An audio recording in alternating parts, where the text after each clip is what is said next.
Second characteristic पढ़ते हैं बेटा।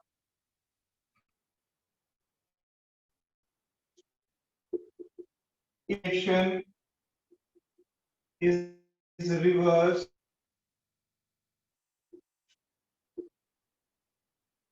value of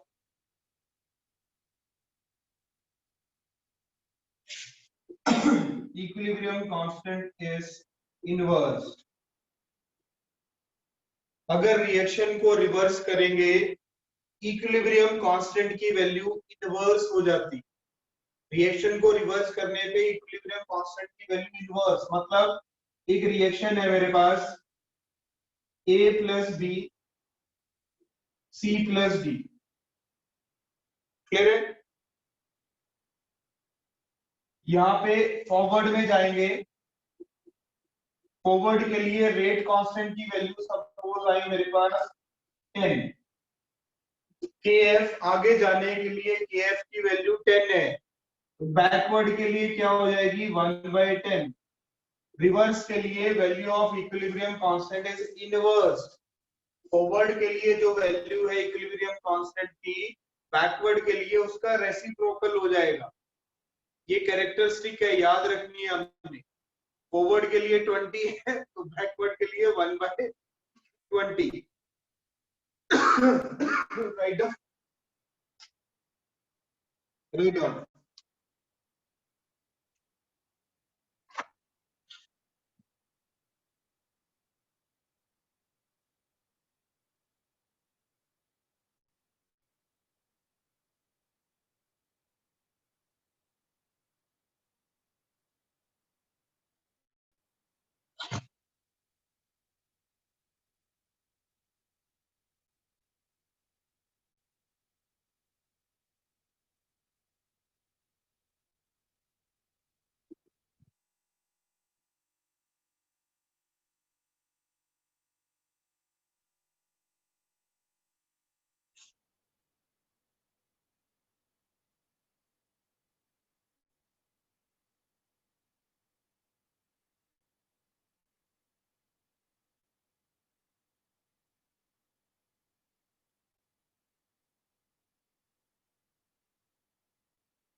is done.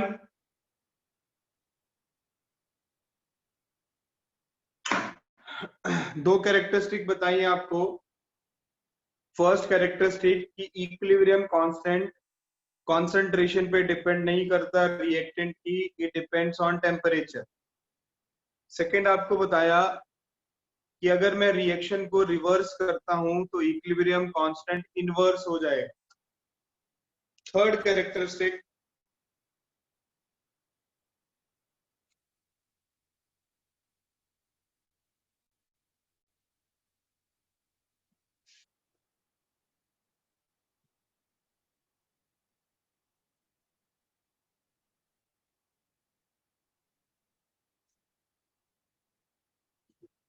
if reaction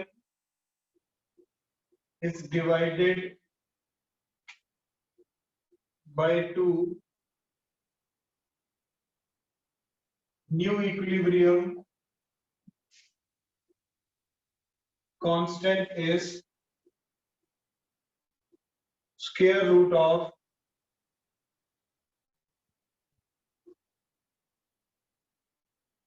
original equilibrium constant। अगर मेरे पास एक रिएक्शन है, सपोज मैं आपको समझाता हूँ, N2 प्लस 3H2 2NH3, ये रिएक्शन है मेरे पास। इस रिएक्शन का इक्विलिब्रियम कांस्टेंट है मेरे पास K। इस रिएक्शन का इक्विलिब्रियम कांस्टेंट K है। अगर मैं रिएक्शन को 2 से डिवाइड कर दूं, 1/2 N2 3/2 H2 NH3, पूरी रिएक्शन को हमने एक नंबर से डिवाइड कर दिया। वो नंबर क्या है यहाँ पे 2। तो नया तो इक्विलिब्रियम कांस्टेंट होगा, न्यू इक्विलिब्रियम कांस्टेंट। ये जो रिएक्शन है, ये वाली रिएक्शन का equilibrium constant k dash equals to k raise to the power 1/2। जिस नंबर से डिवाइड किया है वो पावर में चला जाएगा, तो 1/2 को हम क्या लिख सकते हैं, स्क्वायर रूट। क्लियर है, वो एक्सपोनेंशियल फॉर्म में चला गया। जिस नंबर से आपने डिवाइड किया, 2 से डिवाइड किया, तो नया equilibrium constant k raise to the power 1/2। अगर आप 3 से डिवाइड करेंगे, 1/3 N2 plus H2 2/3 NH3। Equation को 3 से डिवाइड कर दिया, new equilibrium constant k dash equals to k raise to the power 1/3 cube root हो जाएगा। 4 से डिवाइड करोगे k raise to the power 1/4 हो जाएगा। जिस भी नंबर से डिवाइड करेंगे उतना ही रूट में चला जाएगा, cube root, fourth root, fifth root, right down.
Yes done, बताते रहो बेटा। Done, sir. Okay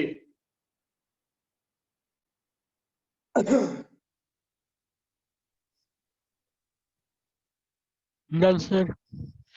okay Done, sir. Okay. ये थर्ड कैरेक्टरिस्टिक बताई बेटा आपको। किसी नंबर से डिवाइड करेंगे रिएक्शन को, तो जो नंबर है वो उतना ही रूट में चला जाएगा। 2 से डिवाइड किया तो स्क्वायर रूट, 3 से डिवाइड किया क्यूब रूट, 4 से डिवाइड करेंगे फोर्थ रूट, 5 से डिवाइड करेंगे फिफ्थ रूट। नेक्स्ट हम पढ़ते हैं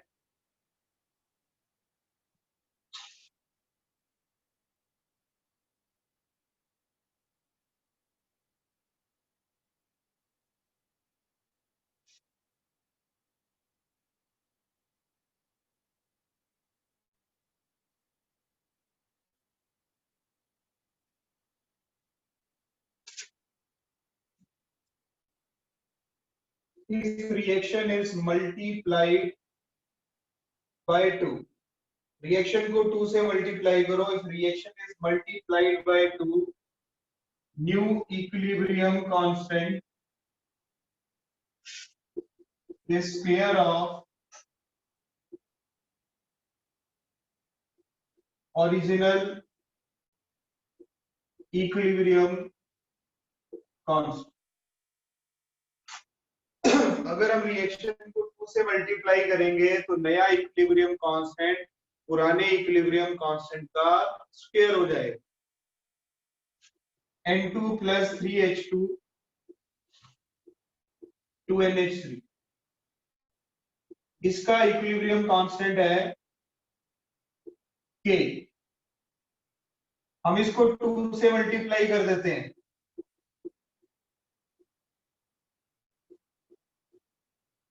तो K डैश हो जाएगा। K डैश नया इक्विलिब्रियम कांस्टेंट पुराने इक्विलिब्रियम कांस्टेंट का स्क्वायर। जिस नंबर से मल्टीप्लाई करेंगे वो पावर में चला जाएगा। इसको 3 से मल्टीप्लाई करो,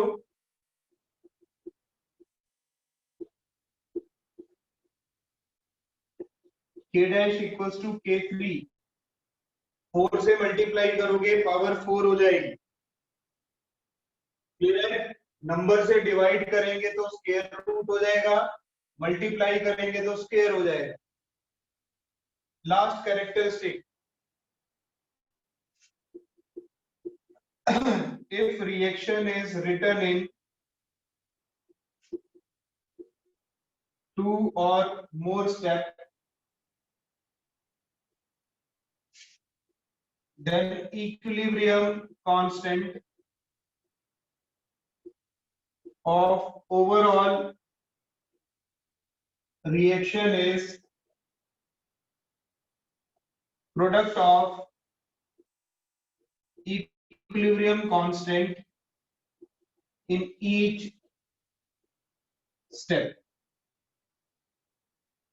कोई रिएक्शन 2 स्टेप में हो रही है या 3 स्टेप में हो रही है तो हर स्टेप का इक्विलिब्रियम कांस्टेंट आएगा। सपोज एक रिएक्शन हम लेते हैं A प्लस बी, C बन गया, फिर C से D बन गया, यहाँ पे इक्विलिब्रियम कांस्टेंट क्या आया, इक्विलिब्रियम कांस्टेंट K2 आया। हमने A से D का इक्विलिब्रियम कांस्टेंट निकालना है, A से D बनाना था तो 2 स्टेप में हमने रिएक्शन को किया। पहले हमने A प्लस बी करके C बनाया, फिर C से हमने D बनाया। अब हमें A से D बनाना है तो equilibrium constant K equals to K1 into K2। जितने भी स्टेप हमने किए हैं हर स्टेप में जो भी वैल्यू आई है इक्विलिब्रियम कांस्टेंट की उसका प्रोडक्ट निकाल दो, ओवरऑल इक्विलिब्रियम कांस्टेंट आ जाए। Write down.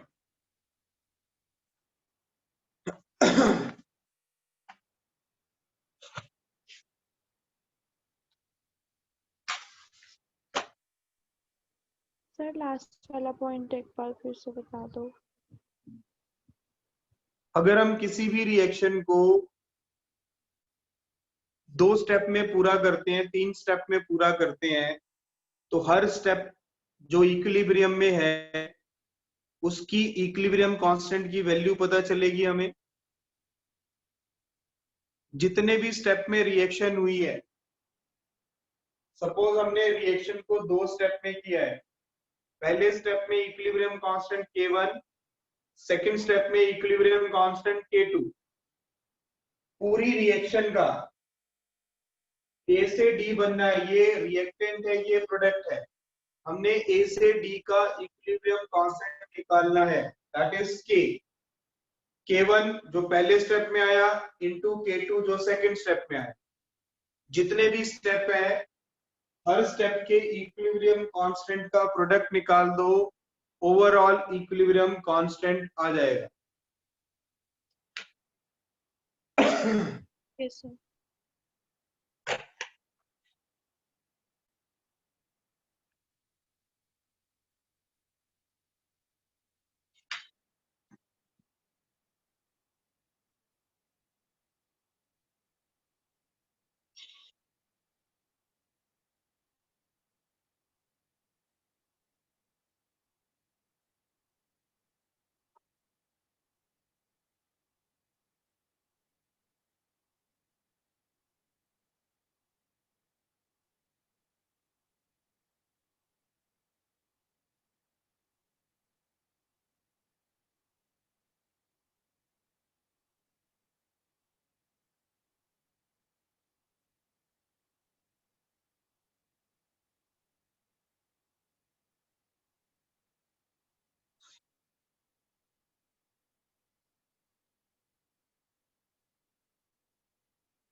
This is all about characteristic of equilibrium constant.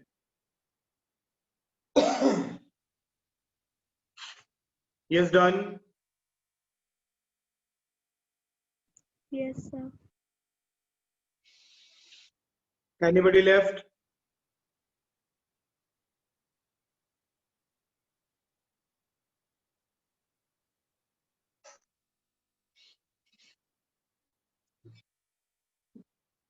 Okay. Characteristic of equilibrium constant के बाद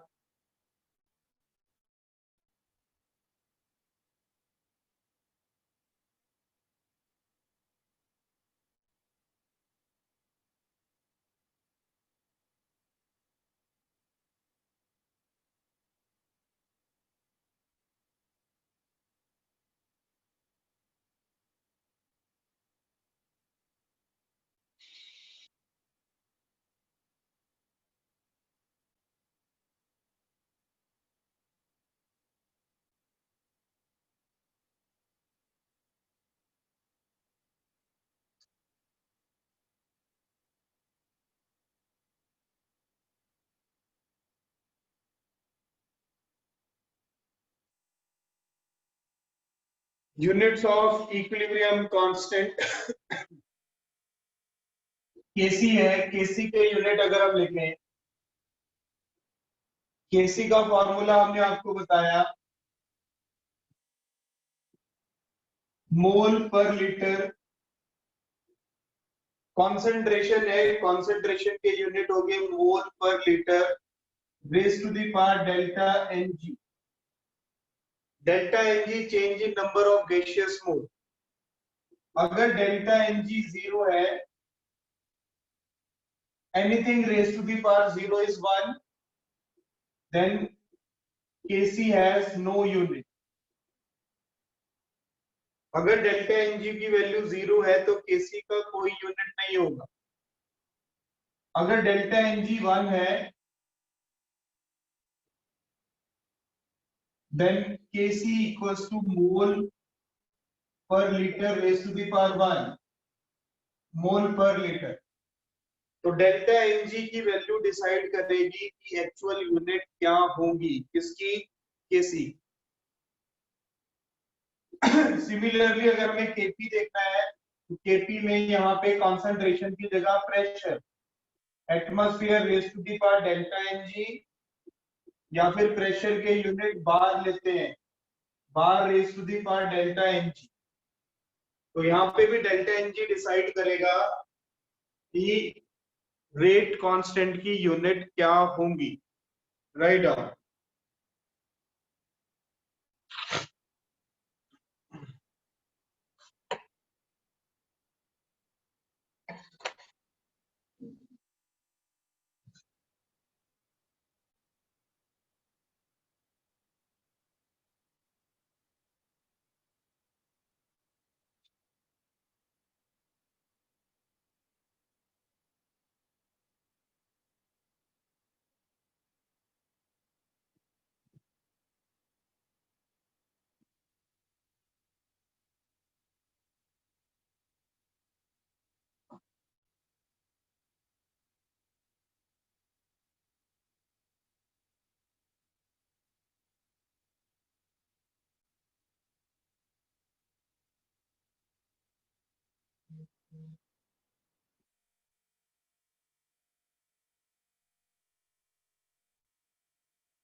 ओके डन.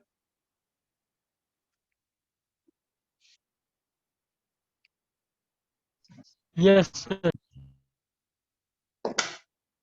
ओके, नेक्स्ट हम पढ़ेंगे बेटा application of equilibrium constant.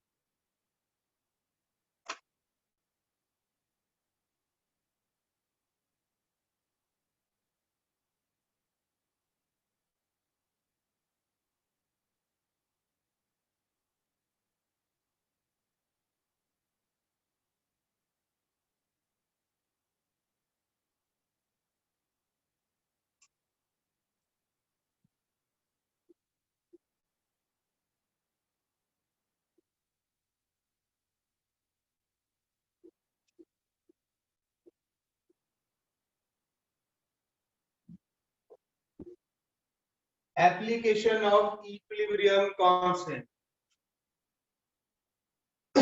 First application है इक्विलिब्रियम कांस्टेंट की।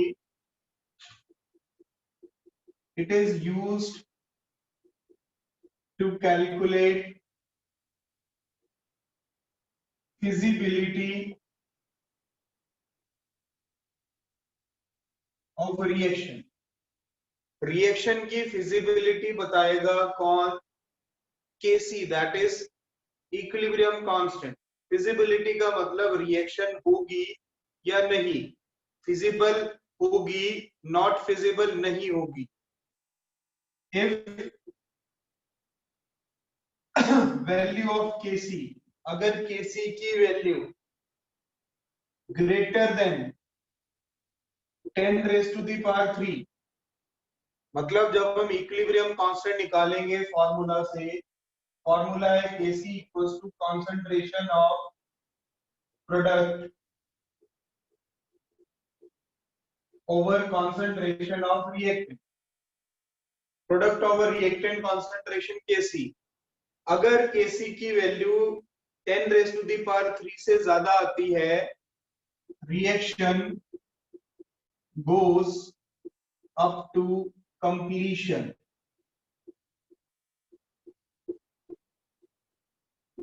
मीन्स रिएक्शन फिजिबल है, feasible मतलब हो रही है और कंप्लीशन तक जाएगी, चलती रहेगी जब तक फाइनल प्रोडक्ट नहीं बन जाते। If Kc is less than 10 raised to the power minus 3, अगर Kc की वैल्यू 10 की पावर -3 से कम है, रिएक्शन हार्डली प्रोसीड। प्रोसीड मतलब नॉट फिजिबल। अगर Kc की वैल्यू इससे कम आ गई तो रिएक्शन होने के चांसेस बहुत कम है। Kc की वैल्यू ज्यादा है तो रिएक्शन होने के चांसेस ज्यादा है। लेकिन अगर Kc greater than equal to, Kc की वैल्यू इन दोनों के बीच में रहती है, इससे ज्यादा नहीं है, इससे कम नहीं है, इन दोनों के बीच में है, रिएक्शन अटेन्स इक्विलिब्रियम। अगर वैल्यू इन दोनों के बीच में आती है तो हम क्या बोलेंगे? रिएक्शन इक्विलिब्रियम में है। फर्स्ट एप्लीकेशन है इक्विलिब्रियम कांस्टेंट की। Write down.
Yes, done.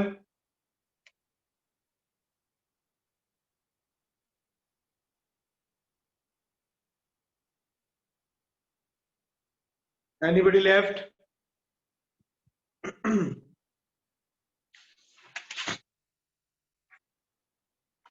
Okay, equilibrium constant की एक एप्लीकेशन आपको बताइए बेटा।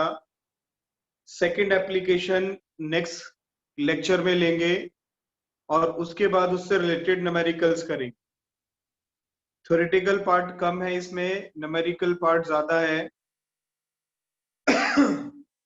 इस लेक्चर को दोबारा पढ़ना, कोई डाउट हो तो डिस्कस कर सकते हो। इसकी रिकॉर्डिंग आपको मैं सेंड कर दूंगा, तो आपको कोई डाउट लगता है तो दोबारा रिकॉर्डिंग देख के आप क्लियर कर सकते हैं।